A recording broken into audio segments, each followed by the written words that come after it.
Hi friends, నాకు పెద్దగా వీడియోలు తీయడం రాదు, నాకు మాట్లాడడం కూడా అంతగా రాదు. కానీ ఒక ఆలోచన ఉంది. మనలో చాలామంది ఇలా అనుకుంటారు, రేపటి నుంచి మొదలు పెడదాం, ఇంకో రోజు చూసుకుందాం. అలా రోజులు పోతుంటాయి. కానీ మనం మాత్రం నిన్న నేను అద్దంలో చూసుకున్నాను, నాకు నేనే నచ్చలేదు, పొట్ట పెరిగింది, ఎనర్జీ లేదు. అప్పుడు ఒక విషయం అర్థమైంది, మారాలంటే ఇప్పుడే మారాలి. నాకు జిమ్ గురించి అంతగా తెలియదు, డైట్ గురించి పెద్దగా తెలియదు. కానీ ఒక విషయం మాత్రం తెలుసు, ప్రారంభించకపోతే ఏదీ జరగదు. ఈరోజు నేను మొదలు పెట్టాను, చిన్నగా నెమ్మదిగా, ఆపకుండా. ఎందుకంటే నా గోల్ ఒక్కటే, పొట్ట తగ్గించాలి, ఆరోగ్యంగా ఉండాలి.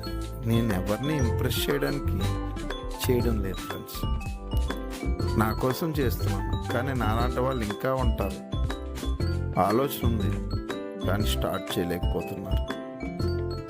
వాళ్ళందరికీ ఒక్క మాట చెప్తున్నాను, ఫస్ట్ టైం, పర్ఫెక్ట్ టైం అనేది ఉండదు, స్టార్ట్ చేసే టైం మాత్రమే ఉంటుంది.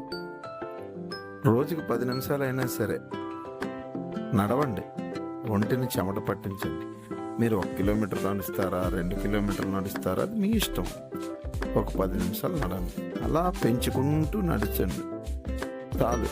మీరు జిమ్కి వచ్చి వెయిట్లే ఎత్తాలని నేనేమంటలేదుగా, ఎందుకంటే నాకు కూడా తెలియదు జిమ్ ఎలా చేయాలనేది. నేర్చుకున్నాం. ఎక్సర్సైజ్ చేస్తారు, ఈరోజు ఏదో సాకు, రేపు ఇంకొకటి. దానివల్ల ఉపయోగం ఏముంటుందో చెప్పండి. అదే యాక్షన్ మొదలు పెట్టారనుకోండి, స్టార్ట్ చేశారనుకోండి, ఎలా ఉంటుంది?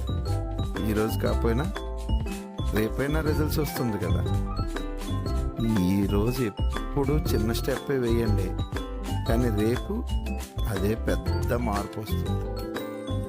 నేను మొదలు పెట్టాను, మీరెప్పుడు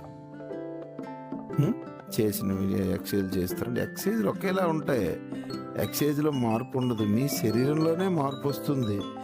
chest exercise, bicep exercise, tricep exercise, legs, lats, లేదా 6 ప్యాక్ కోసం ఎక్సర్సైజ్లో వేరియేషన్లు మారుతాయేమో కానీ ఎక్సర్సైజ్లు మారవుగా. ఎవరికైనా అదే ఎక్సర్సైజ్ అప్పటి నుంచి ఎప్పటి వరకు కదా. దానికి సింప్లిఫై చేయడానికి కొన్ని ఎక్సర్సైజ్లో మార్పు వస్తుంది అంతే. అప్పుడు ఎంత బరువెత్తితే అంత గొప్పవాళ్ళు అనుకునేవారు. ఇప్పుడు ఎంత సులువుగా ఎక్కువసేపు చేస్తే అంత బాగా జిమ్ చేస్తున్నమాట. ఇప్పుడు నేను లావుగా ఉన్నాను, నాకు లైట్ వెయిటే చేయాలి. ఎందుకు చేయాలి, ఏవి చేయకూడదా అంటే, వారానికి నెలకు 1-2 సార్లు నేను ఎంత బరువు ఎత్తగలనని నేను తెలుసుకోవడానికి చేసినా పర్వాలేదు. మామూలుగా అయితేనే నేను చేయడం వల్ల ఏమవుతుందంటే శరీరం ఎక్కువగా అలసిపోయి పంప్ అయిపోవడం ఏంటంటే ఆకలి పుట్టేస్తుంది. ఆకలి పుట్టేసినప్పుడు నేను ఏం చేస్తాను, ఒక 2 సాంబార్ ఇడ్లీ తిందామే అనుకున్నాను. మా సీన్ బావలాటోడు రాగానే ఇంకో ప్లెయిన్ దోశ కూడా ఆర్డర్ పెడతాను. దానికి ఏం చేస్తాను, కొబ్బరి చట్నీ, పలుకుల చట్నీ ఎదురు పెడతానుగా. అంటే మీరు, నాకు జరిగేది నేను చెప్తున్నాను, మీరు కూడా అలాగే చేస్తూ ఉంటారు అనుకోండి, మీరు చెప్పరు అంతే. సో ఆకలి పుట్టేస్తుంది, దాని అర్థం వెయిట్ వేస్తే ఆకలి అదే సన్నంగా ఉన్న వాళ్ళు చేశారనుకోండి, వాళ్ళకి ఏంటంటే క్యాలరీలు ఎక్కువగా కావాలి కాబట్టి ప్రోటీన్తో పాటు ఎక్కువగా తింటే మంచిదన్నమాట. అది ఎవరు శరీర తత్వం బట్టి వాళ్ళు ప్రాక్టీస్ చేయాలి.